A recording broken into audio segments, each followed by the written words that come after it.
Hi, Alex here. Want to talk to you and help you now. When you're in your job and looking to grow, one of the things that you need to grasp quite quickly is to understand the needs and the wants. Need is something you've got to have, want is something you'd like to have of the prospective people that you're talking to. So I want to make it as always quite simple so you can have practical techniques to sort of learn and go away with them and put into use and make deals with. Let me give you an example. I see there is a different level of needs. I like to look at it at levels. Say, for example, you're buying a car. You walk into my showroom and you're buying a car. Well, at a basic level, the need of someone buying a car is very simple. They want to get from A to B, from where they are now to somewhere else, and to do that sort of thing. So it's a very basic need of what a motor car. But we don't all buy the same cars and we don't all buy Reliant Robins. So there must be something more to that. So then it goes to level two. And level two is when that prospect starts talking about safety, economy, how efficient the engine is and the comfort of the car. These sort of things are a bit more a higher level of need that somebody might be focused on. Above that, level three, they're looking at the color, metallic paints, the design, sound system, what sort of sound system is involved, will it take an iPod and so forth.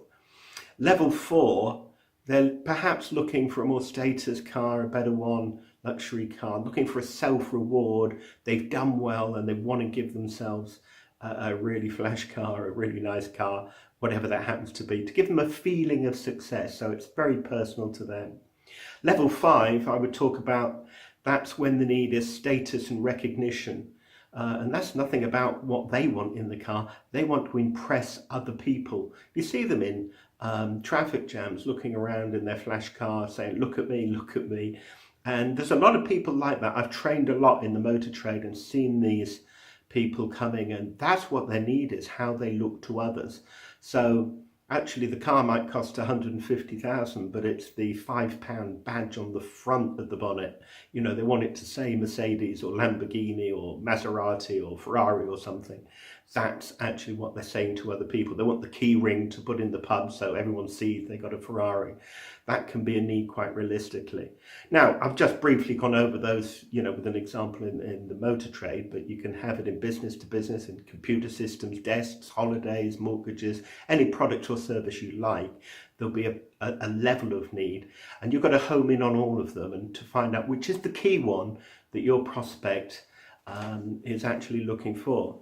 Now, I suggest you always start with, I always liked in sales asking simple questions, then being very quiet, listening, taking notes of what everybody said, and then I'd know how to sell. I don't know how to sell to someone until I've heard them speak. So I start with, how can I help you? Very simple, or words to that effect, how can I help you? But I finish with a lot more probing, deeper questions to get to the bottom of them.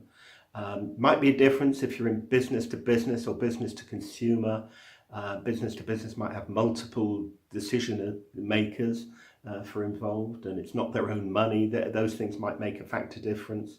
I've met a lot of people in business, particularly large businesses, where middle management level of people, their motive and need is not to take a risk.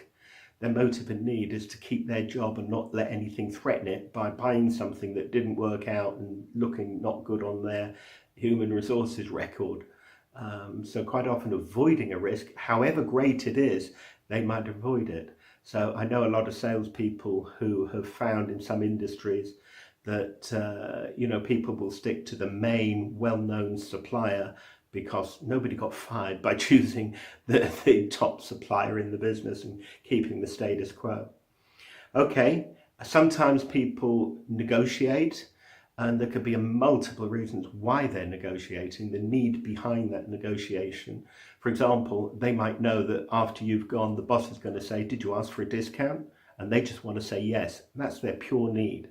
You treat somebody with that need very different to somebody who's maybe stubborn or believes in price, or there's a whole range of motives that could be behind that negotiation, which you actually want to get for.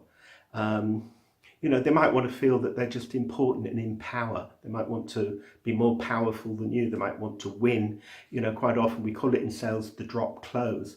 If you want 10 grand for a product, ask for 12, and when they negotiate 2 grand off, you got what you wanted. But the drop close is they feel good, they've got 2 grand off. And that surprisingly works in many cases. So you need key probing questions. I'm checking my notes down here just to make sure I don't miss the main points. I like that question. In a perfect world, what is your ideal solution? Really open-ended questions to get them pumped up, find out what's frustrated them when they've bought the product before or service and what could be better. But I also like to get them ask them about a very successful purchasing decision. Why?